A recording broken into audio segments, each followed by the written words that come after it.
Doctor James अरांडा एक interview में एक खतरनाक घटना के बारे में बात कर रहे हैं जो 1 साल पहले हुई थी। उस समय सुपरमून की वजह से पूरी दुनिया में 1 अरब से ज्यादा लोग चांदनी के संपर्क में आकर खतरनाक और हिंसक जीव बन गए थे। यह घटना मानवता के लिए एक बड़ी त्रासदी थी। सबसे डरावनी बात यह है कि यह घटना फिर से हो सकती है क्योंकि एक और सुपरमून आने वाला है। इंटरव्यू में रिपोर्टर डॉक्टर से पूछते हैं कि ऐसा क्यों हुआ, लेकिन डॉक्टर सीधे जवाब नहीं देते। वह बस इतना कहते हैं कि उस दिन चांदनी में बाहर जाने से बचें और अपनी सुरक्षा का पक्का इंतजाम करें। उन्होंने यह भी कहा कि वे इस समस्या का हल ढूंढने की पूरी कोशिश कर रहे हैं और इस बार भी मानवता को बचाने में कोई कसर नहीं छोड़ेंगे। इसके बाद कहानी वेस्ली मार्शल पर आती है। वेस्ली एक पूर्व सैनिक और वैज्ञानिक हैं। वह अपनी भाभी लूसी और भतीजी एम्मा के साथ रहते हैं। लूसी ने अपने पति को पिछली सुपरमून की घटना में खो दिया था। वेस्ली ने अपने भाई को खोने के बाद ठान लिया है कि अब वह किसी और को नहीं खोएगा। वह अपनी भाभी और भतीजी की सुरक्षा के लिए पूरी तरह से समर्पित है। वेस्ली अपने घर को सुरक्षित बनाने में जुटा हुआ है। वह घर के चारों तरफ बैरिकेड्स लगा रहा है, जाल बिछा रहा है, दीवारों में बिजली के तार जोड़ रहा है और एक सुरक्षा प्रणाली भी लगा रहा है। इस खतरनाक रात की तैयारी के लिए सभी पड़ोसी डरे हुए हैं और अपने अपने तरीके से तैयारियां कर रहे हैं। लूसी की पड़ोसी रेगन एम्मा के लिए मिठाई लेकर आती है। जब वह वापस जाने लगती है तो लूसी उसे कुछ जरूरी सामान देती है और सावधानी बरतने के लिए कहती है। उसी समय वेस्ली अपने पड़ोसी कोडी के पास जाता है। कोडी सड़क पर लापरवाही से बंदूक चला रहा होता है। वेस्ली उससे कहता है कि वह ऐसा करना बंद करे क्योंकि सड़क पर बच्चे खेल रहे हैं और उसने उसकी ईंधन की कैन पर भी गोली चला दी है। कोडी वेस्ली की बात को गंभीरता से नहीं लेता और कहता है कि वह बस उस खतरनाक रात के लिए तैयार हो रहा है जब हर किसी को अपनी जान खुद बचानी होगी। इसके बाद वेस्ली लूसी को बताता है कि उसने घर पूरी तरह से बंद कर दिया है। वह उसे सर्वाइवल के नियम याद दिलाता है। किसी अजनबी के लिए दरवाजा न खोलें, शोर न करें और किसी का ध्यान अपनी ओर न खींचे। वह लूसी से कहता है कि अगर जरूरत पड़े तो बिना हिचकिचाए गोली चलाए, खासकर एम्मा की सुरक्षा के लिए, चाहे सामने कोई भी हो। फिर वेस्ली अपनी भतीजी एम्मा से अलविदा कहता है और उसे भरोसा दिलाता है कि कुछ भी ऐसा नहीं होगा जो उन्हें नुकसान पहुंचा सके। वह कहता है कि उसे उनके साथ नहीं रुकना है क्योंकि वैज्ञानिकों को उसकी मदद चाहिए। लूसी वेस्ली को रोकने की कोशिश करती है लेकिन वेस्ली कहता है कि उसका जाना जरूरी है। आखिरकार वह लड़कियों को घर में सुरक्षित बंद करके चला जाता है। बाहर सड़कों पर अफरा तफरी मची हुई है। लोग सुरक्षित जगहों पर जाने के लिए दौड़ रहे हैं। माहौल डर और चिंता से भरा हुआ है। एक प्रेस कॉन्फ्रेंस में वैज्ञानिकों और सेना के नेताओं के साथ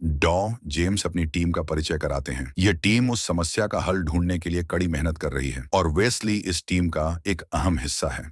जेम्स बताते हैं कि उनकी टीम ने एक सीरम बनाया है जिसे उन्होंने मोनर नाम दिया है। यह सीरम सुपरमून के असर से मानव डीएनए को बचाने में मदद कर सकता है। उन्होंने कहा कि यह रात इस इलाज को पूरी तरह साबित करने के लिए बहुत महत्वपूर्ण होगी। इसके बाद वह सभी को शुभकामनाएं देते हैं। सुविधा के अंदर वैज्ञानिक और सैन्य कर्मचारी स्वयं सेवकों को परीक्षण के लिए तैयार करते हैं। वे उन्हें चांदनी में उजागर करके सीरम की ताकत को परखने की तैयारी करते हैं। उस रात एक स्थायी और प्रभावी इलाज ढूंढने के लिए परीक्षण शुरू होता है। इस परीक्षण में माइल्स, जो वैज्ञानिक एमी के पति हैं, को चुना गया है। माइल्स को मजबूत जंजीरों से बांधकर एक बड़े पिंजरे में बंद कर दिया जाता है। सूरज डूब चुका है और पूरी दुनिया डर के साथ सबसे खतरनाक पल के लिए काउंटडाउन में है। वेस्ली और टीम के बाकी सदस्य खास सूट पहनते हैं ताकि सुपरमून की रोशनी से बच सकें। वे उन स्थानों पर जाते हैं जहां परीक्षण के लिए लोग मौजूद हैं। माइल्स के अलावा 3 और लोग हैं, एक महिला और 2 पुरुष। इसके बाद सुपरमून के पूरे प्रभाव का काउंटडाउन शुरू होता है और वैज्ञानिक तैयार हो जाते हैं। जो महिला परीक्षण के लिए स्वेच्छा से आई थी वह घबरा जाती है और कहती है कि उसने अपना मन बदल लिया है। वह बाहर जाने की बात करती है लेकिन तब तक बहुत देर हो चुकी होती है। जल्द ही परीक्षण शेड की छत खुलती है और आकाश में एक विशाल चांद दिखाई देता है। यह पल बेहद तनावपूर्ण होता है लेकिन कोई भी स्वयंसेवक रूपांतरित नहीं होता। इससे लगता है कि सीरम काम कर रहा है। वैज्ञानिक खुशी से भर जाते हैं और अगले कदम की तैयारी करने लगते हैं। इस बीच लूसी की सड़क पर एक छाया तेजी से गुजरती है जो कोडी और लूसी का ध्यान खींचती है। लूसी अपनी बेटी एम्मा के साथ होती है। घरों की बत्तियां झपकने लगती हैं जिससे माहौल और भी डरावना हो जाता है। लूसी मॉनिटर्स पर देखती है लेकिन उसे कुछ अजीब नजर नहीं आता। वहीं दूसरी ओर रीगन अपने घर में अपनी माँ को पुकारती है लेकिन कोई जवाब नहीं आता। रीगन डर जाती है और घबरा जाती है। तभी अचानक रीगन के पीछे एक राक्षस उठता हुआ दिखता है जो उस पर हमला करने के लिए तैयार है। उसी समय परीक्षण विंग में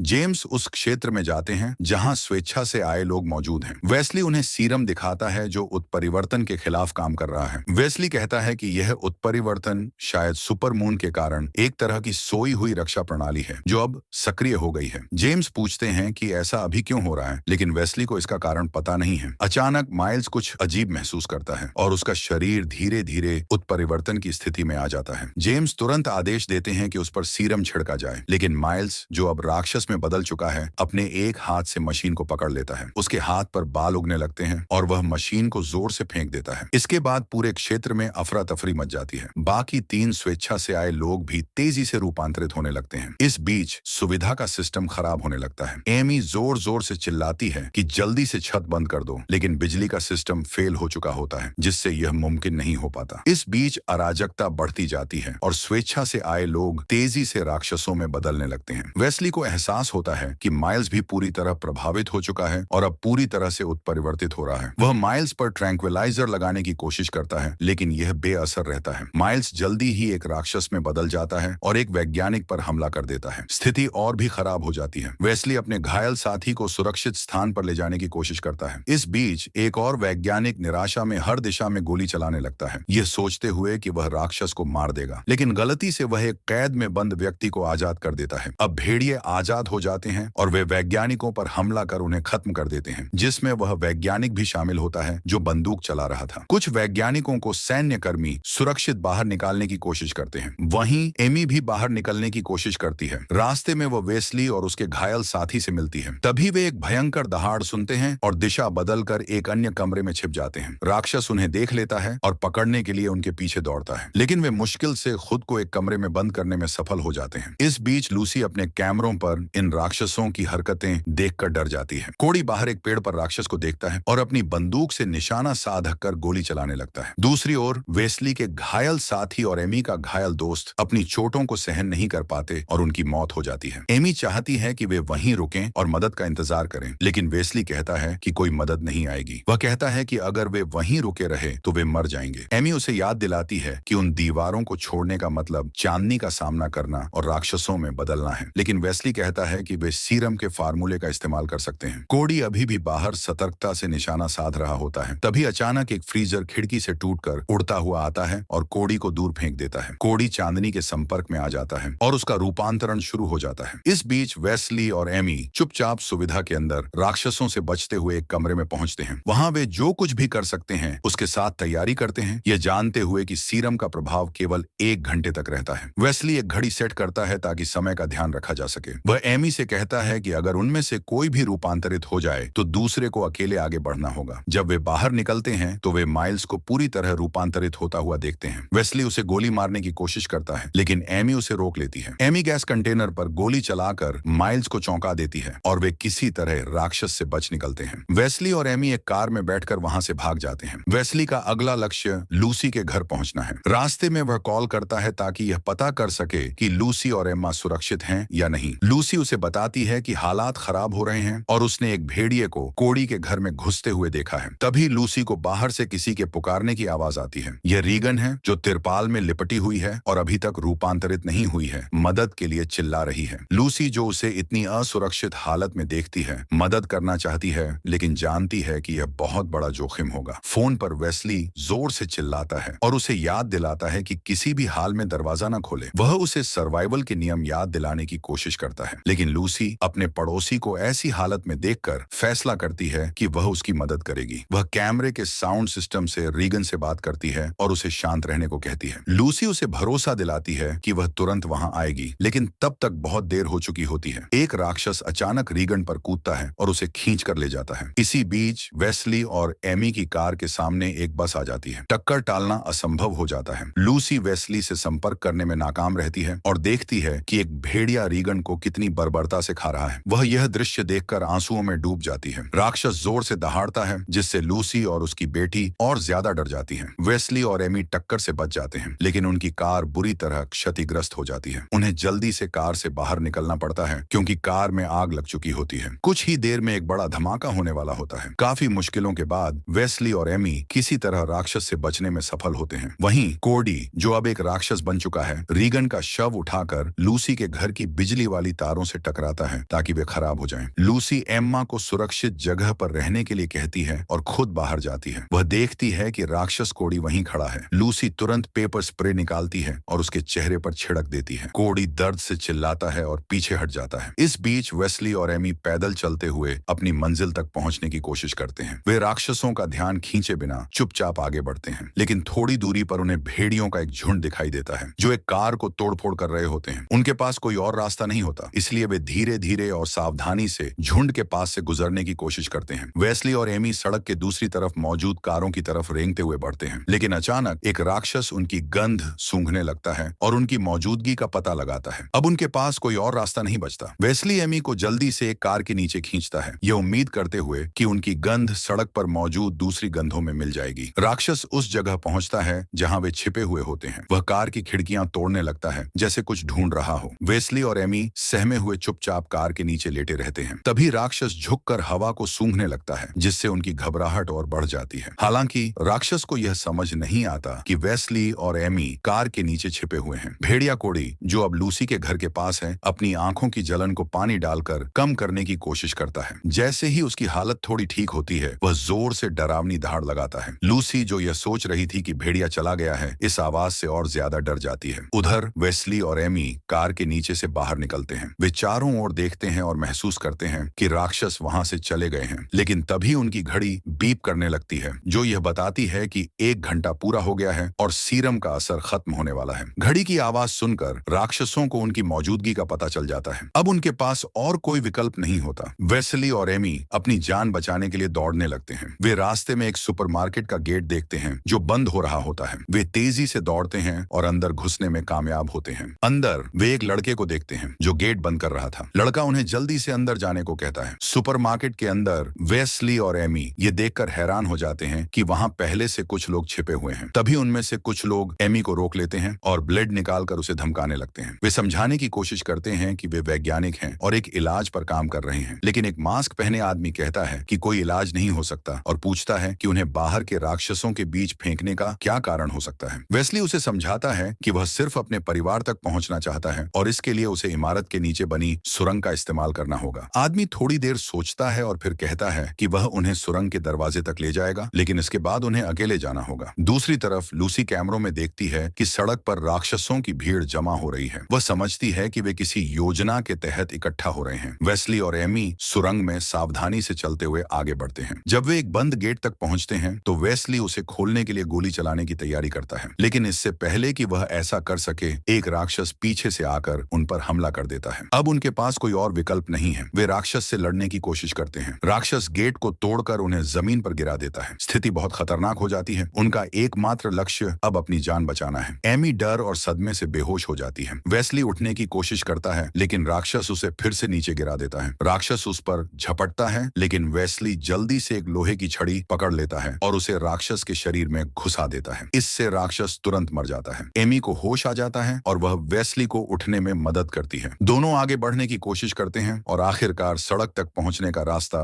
ढूंढ लेते हैं, लेकिन सुपरमून की रोशनी से बचने के लिए वे रुक जाते हैं। वे खुद को एक तंबू से ढक लेते हैं और धीरे धीरे आगे बढ़ते हैं। पास में एक स्टोर नजर आता है और वे उसमें घुस जाते हैं, लेकिन गलती से अलार्म चालू हो जाता है। उन्हें तुरंत एहसास होता है कि अलार्म की आवाज राक्षसों को उनकी ओर खींच सकती है, इसलिए वे जल्दी से इसे बंद कर देते हैं। अब स्थिति और भी खतरनाक हो जाती है। उनके पास सिर्फ एक बार इस्तेमाल करने के लिए सीरम बचा है, लेकिन सीरम गर्म हो गया है और इसे ठंडा करने की जरूरत है। इसलिए वे स्टोर के फ्रीजर का इस्तेमाल करने का फैसला करते हैं। लूसी के घर में क्योंकि बिजली की घेराबंदी अभी भी चालू है, वह और उसकी बेटी थोड़ी सुरक्षित महसूस करती हैं। राक्षस जानते हैं कि वे इसे पार नहीं कर सकते, लेकिन धीरे धीरे राक्षस कैमरों को तोड़ना शुरू कर देते हैं। सिर्फ 2 कैमरे बचे हैं और लूसी को अब आसपास की चीजें साफ नहीं दिख रही हैं। उधर वेस्ली और एमी स्टोर में हैं और सीरम ठंडा होने का इंतजार कर रहे हैं। इस दौरान वेस्ली एमी से अपने मन की बात कहता है। वह बताता है कि वह हमेशा दुनिया भर में मिशनों पर व्यस्त रहा, इसलिए उसने कभी परिवार शुरू करने के बारे में नहीं सोचा, लेकिन अपने भाई की मौत के बाद उसे अपने परिवार की सुरक्षा की जिम्मेदारी महसूस हुई। वह कहता है कि वह नहीं जानता कि वह यह जिम्मेदारी सही तरीके से निभा रहा है या नहीं। एमी उसे सांत्वना देती है और कहती है कि वह इस मुश्किल समय में अपनी पूरी कोशिश कर रहा है और यही सबसे जरूरी है। सीरम सही तापमान तक पहुंच जाता है। एमी इसे ठंडा रखने के लिए कुछ ढूंढने जाती है, जबकि वेस्ली पास से आ रही एक अजीब आवाज की जांच करने के लिए निकलता है। वह एक युवती को देखता है जो पीठ करके बैठी होती है और जैसे कुछ खा रही हो। वेस्ली उसे रुकने और पलटने को कहता है। जब वह लड़की मुड़ती है तो वेस्ली देखता है कि वह आधी राक्षस बन चुकी है और एक बिल्ली खा रही है। वेस्ली उसे गोली नहीं मारना चाहता और उसे पास न आने की चेतावनी देता है, लेकिन वह चेतावनी को नजरअंदाज करते हुए उसकी ओर बढ़ती है। तभी एमी वहां पहुंचती है और अपने टेसर से उसे बेहोश कर देती है। इस बीच लूसी के घर के बाहर राक्षस कोड़ी के आदेश मानते हुए हमला करने के लिए तैयार हो जाते हैं। वे बिजली के घेराव को तोड़ने की कोशिश कोशिश में बार बार उससे टकराते हैं। इस वजह से घर की लाइट्स झपकने लगती हैं। लूसी अपनी शॉटगन तैयार करती है और खुद को सबसे बुरी स्थिति का सामना करने के लिए तैयार कर लेती है। वह बाकी कैमरों के माध्यम से देखती है कि एक राक्षस एक खंभे को गिराकर दीवार पर डालने की कोशिश कर रहा है, जिससे घर में पूरी तरह से अंधेरा हो जाता है। अब राक्षसों को लूसी के घर में प्रवेश मिल चुका है। केवल दरवाजे और बैरिकेड्स ही बाकी हैं, जो राक्षसों को घर में पूरी तरह से घुसने से रोक रहे हैं। जाल कुछ राक्षसों को फंसाते हैं, लेकिन बाकी लोग पहले ही दरवाजों और खिड़कियों पर जोर से दस्तक देने लगे हैं। लूसी और एम्मा पूरी घर में आपातकालीन बत्तियां फैलाती हैं और हमले के लिए तैयार होती हैं। लिविंग रूम में लूसी देखती है कि एक राक्षस छत पर है, लेकिन वह देखती है कि वह वेस्ली द्वारा लगाए गए जाल में फंस गया है, जिससे उन्हें और समय मिलता है। सीरम की एक और खुराक लेने के बाद वेस्ली और एमी आगे बढ़ते हैं। सड़क पर चलते हुए वे लूसी के घर पहुंचने के लिए एक ऐसे समूह से मिलते हैं जो सुपर मून की रोशनी से बचने के लिए अच्छी तरह से तैयार हैं और जो राक्षसों के एक झुंड से लड़ रहे हैं। वेस्ली इसे एक मौका समझता है ताकि वह अपनी भाभी के घर जल्दी पहुंच सके। सशस्त्र समूह कुछ समय के लिए राक्षसों के झुंड को दूर करने में सफल हो जाता है, लेकिन जब वेस्ली और एमी खुद को दिखाते हैं और गोली न चलाने की विनती करते हैं, तो वे बार बार यह बताते और पुष्टि करते हैं कि वे सुपर मून की रोशनी से सीरम की वजह से सुरक्षित हैं, लेकिन फिर भी पुरुष उनकी बात नहीं मानते। तभी एक राक्षस एक सशस्त्र व्यक्ति पर हमला कर देता है और गोलीबारी शुरू हो जाती है। इससे वेस्ली और एमी को क्रॉस फायर से बचने के लिए अपनी सुरक्षा करनी पड़ती है और राक्षसों की संख्या बढ़ने लगती है। सशस्त्र लोग हार मान लेते हैं, यह सोचते हुए कि वे और नहीं लड़ सकते।